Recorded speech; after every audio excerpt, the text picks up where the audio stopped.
Setiap generasi ini selalu ada adik-adik yang spoiled gara-gara didikan orang tua yang kurang. Kalau zaman dulu misal nih, adik-adik itu pada nendangin pintu kalau misalkan dia nggak dibeliin Aerox sama bapak ibunya. Mama, aku mau Aerox. Kalau zaman sekarang mirip tapi beda ya objeknya ya. Sekarang adik-adik pada ngambek nendang pintu biar dibeliin diamond buat link kolektor.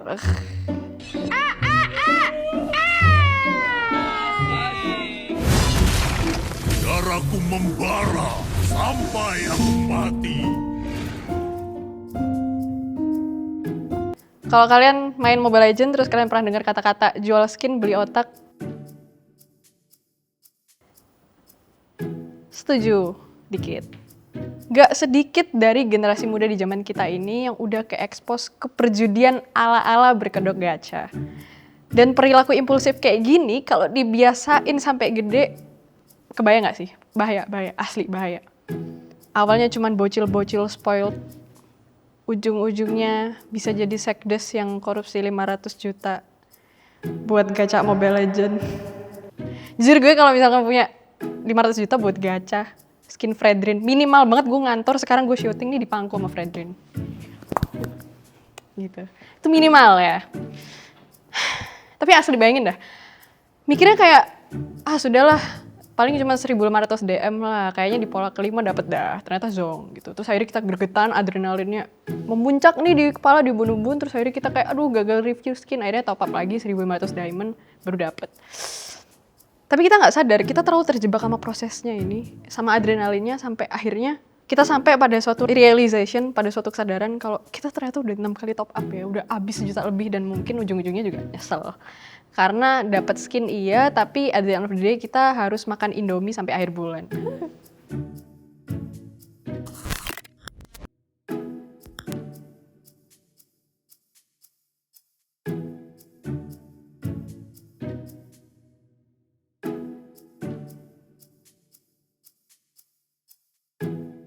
Oke, kayaknya aku harus mulai videonya dengan jelasin gimana sih kira-kira mekanisme gacha sebenarnya. Kok tadi bisa dibilang ala-ala judi sih, dan lain sebagainya. Jadi mari kita mulai dari mekanismenya dulu ya. Ada 2 tipe rasio yang biasa dipakai sama developer game buat reinforce pemain supaya kita ini terus mainin gamenya. Ada variable ratio, ada fixed ratio. Gacha, loot box, atau summon di game itu biasa pakai 2 sistem ini. Mungkin kita jelasin yang pertama dulu kali ya, sistem yang disebut dengan variable ratio. Yang artinya, nah VR ini ngasih kita reward secara acak setelah kita tuh ngelakuin usaha, tapi kita nggak tahu nih, usahanya tuh harus kita lakuin berapa kali. Kayak misal, ada event gacha, event skin mahal gitu, yang pakai sistem bingo. Tahu bingo nggak sih? Jadi kayak setiap 10 kali kita gacha, kita bisa isi 1 kotak bingo. Nah nanti skinnya bakal kita dapetin kalau misalkan kita udah dapetin 3 kotak. Yang mana itu bisa diagonal, vertikal, atau horizontal. Nah itu kan bisa nge-activate bingonya kan. Nah yang kayak gini tuh artinya kita nggak pasti ya dapetnya kapan. Bisa aja 3 kali bingo langsung dapet garis horizontal. Bisa aja sampai 6 kali baru dapet gitu. Nah, ketidakpastian ini ngebuat kita jadi terus-terusan gacha dengan frekuensi tinggi karena kita adalah makhluk yang merasa tangan kita paling wangi. Tapi ada juga nih, yang kedua namanya fixed ratio, yang artinya kita akan dapat reward setelah sejumlah kali usaha, tapi kita tahu nih usahanya berapa kali. Contohnya kayak di game, kalian cewek-cewek ada yang main Love and Deep Space nggak sih? Lu blok. Nah, di situ misalkan kita mau gacha dan ada tulisan kartu Silos Bugil akan didapatkan di spin ke-70. Nah, itu namanya fixed ratio, karena kita tahu nih, di spin ke-70 kita akan dapat, ya ada kemungkinan hoki sih, sebelum spin ke-70 kita bisa dapat, tapi yang pasti banget nih, di spin ke-70 kita dapat gitu. Ini adalah PT system ya, jadi sistem kasihan, belas kasih, mercy system, something like that lah. Dan ini banyak dilakuin sama developer game sebagai cara untuk bertanggung jawab ya, untuk ngejaga atmosfer gaming biar gak bertransisi dari hiburan jadi judi gitu. Jadi semacam ngasih safety net alias keseimbangan antara excitement atau kesenangan kecil dari hal-hal random dengan sedikit faktor prediktabilitas. Makanya sistem gacha tuh nggak cuma mirip aja sama judi, ada yang emang dasarnya itu serupa.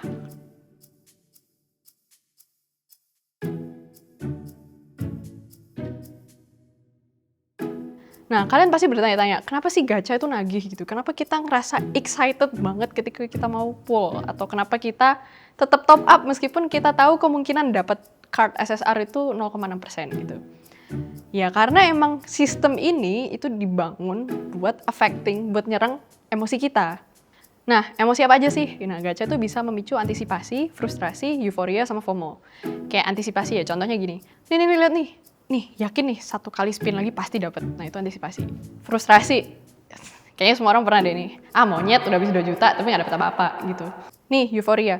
Sumpah 1 kali spin lagi dapet Kagura Exorcist. Woi, gitu. Nah, itu udah seneng banget tuh. Kalau FOMO, kalau nggak top up, kita nggak tahu nih bakal resell apa enggak gitu. Jadi kayak takut ketinggalan zaman, takut kita nggak dapet, kita missing out sedangkan teman-teman kita dapet gitu. Nah, semua emosi itu sengaja didesain supaya bikin kita ini spending. Ada satu studi dari King and Del Fabro tahun 2018 yaitu menyatakan bahwasanya loot box sama sistem serupa itu nggak hanya memicu excitement, tapi juga memanipulasi pemain melalui ekspektasi dan rasa kehilangan atau loss aversion. Dengan demikian, proses gacha tuh nggak cuma soal mendapatkan item, tapi soal mengalami rangkaian emosi yang intens yang seringkali tuh mendorong pemain-pemain kayak kita buat terus membayar demi mengejar momen kemenangan. Ada studi lain nih dari Drummond et al. Yang menunjukkan bahwasanya semakin tinggi tingkat keterlibatan emosional kita dalam proses pengambilan keputusan saat melakukan microtransaction, semakin besar pula kemungkinan terjadinya perilaku pembelian impulsif. Nah, hal ini menciptakan situasi yang mirip dengan gambling disorder ya, dimana kita ini sebagai pemain gak cuma ngejar rewardnya aja, tapi juga nyari lonjakan adrenalin. Kalian gitu juga gak sih kalau gacha, selain kita pengen dapetin skinnya, pengen dapetin cardnya, kita juga pengen ngerasa deg-degan gitu. Pengen ngerasa cemas-cemas, harap-harap dapet waktu kita lagi gacha. Nah, that is exactly what I'm talking about. Jadi kalau misalkan banyak game ini menolak label judi, sebenarnya secara struktural dan psikologis, mereka tuh udah menggunakan fondasi perilaku yang sama, yakni memanipulasi sistem emosi untuk memicu pengeluaran finansial.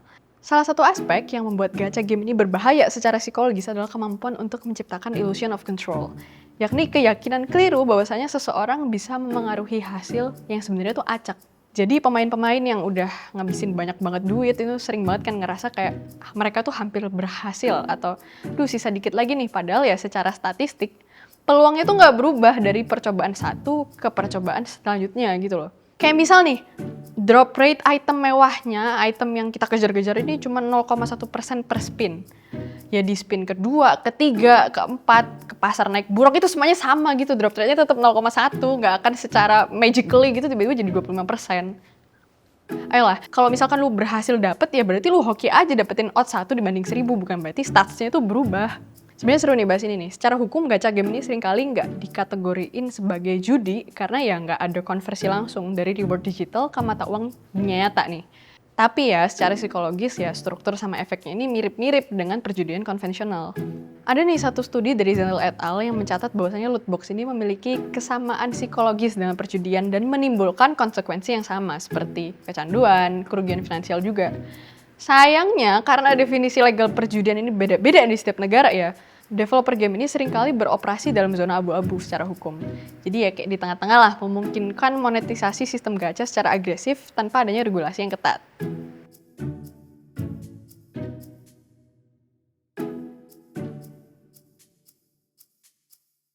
Nah, ini hal menarik nih. Kalian penasaran gak sih bedanya cowok sama cewek kalau misalkan mereka gacha gitu?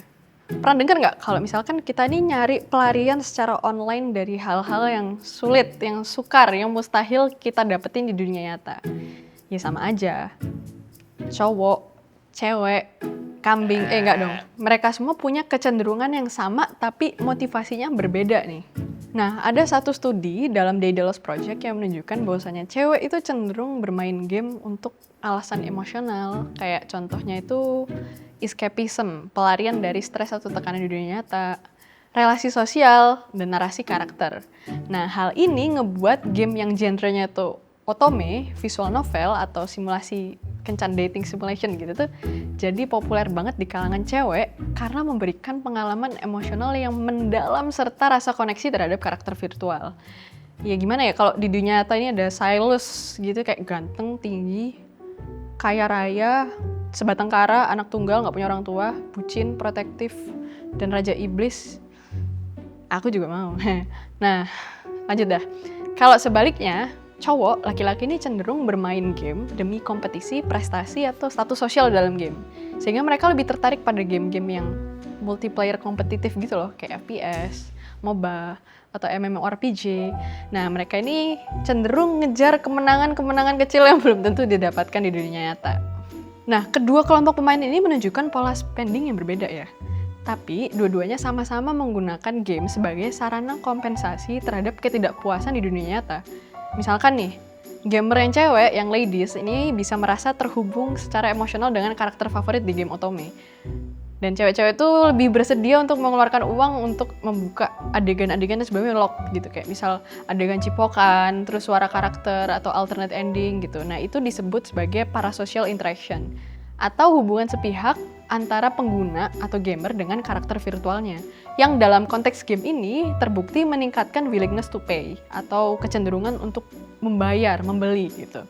Nah, kalau cowok gimana? Kalau cowok itu cenderung rela buat ngeluarin duit supaya mereka bisa beli item-item yang bisa meningkatkan performa, kayak misalkan skin-skin langka nih, atau hal-hal yang bisa mempercepat progres demi menjaga posisi dalam hierarki sosial virtual.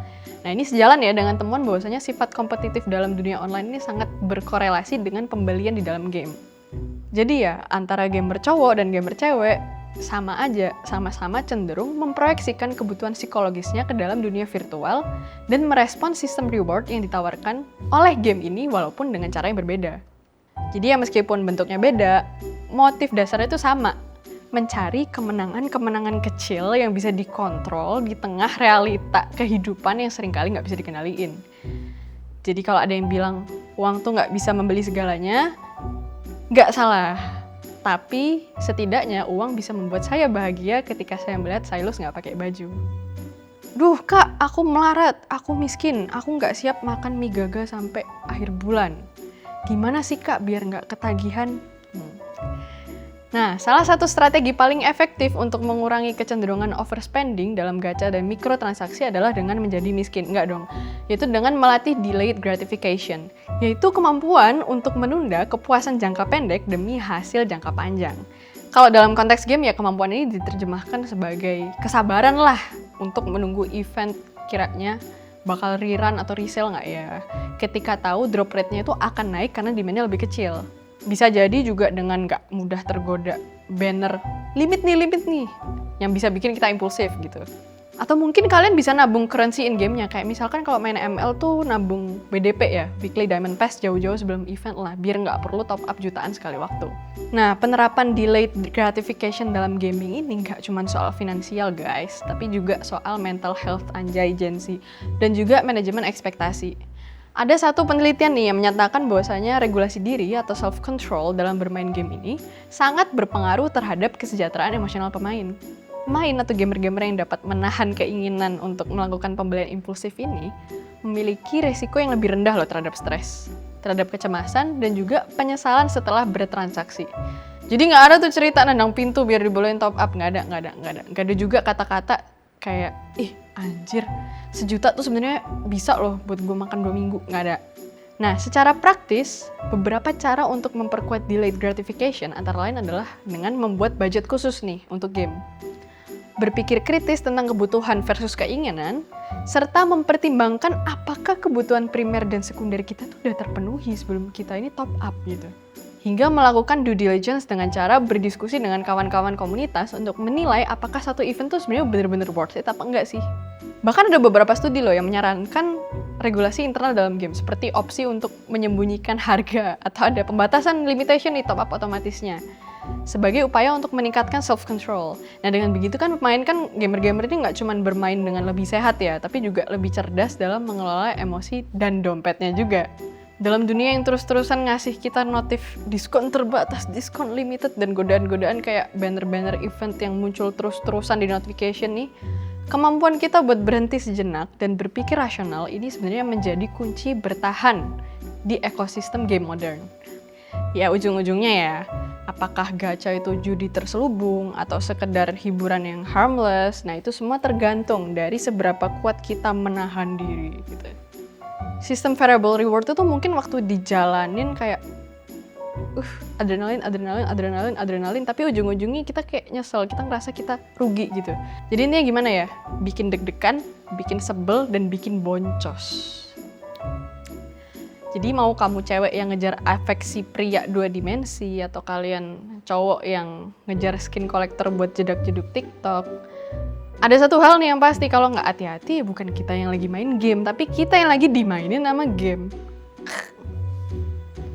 Mengenal emosi sendiri, sadar pola spending, dan belajar nunda kepuasan tuh bukan cuma teori psikologi, tapi juga survival skill. Jadi coba kalian pikir-pikir lagi. Bisa jadi kamu bukannya 1 spin lebih dekat menuju skin legend, tapi sebenarnya malah 1 spin lebih dekat menuju kemiskinan. Pak Haji naik buaya, sampai jumpa di video selanjutnya. Bye-bye.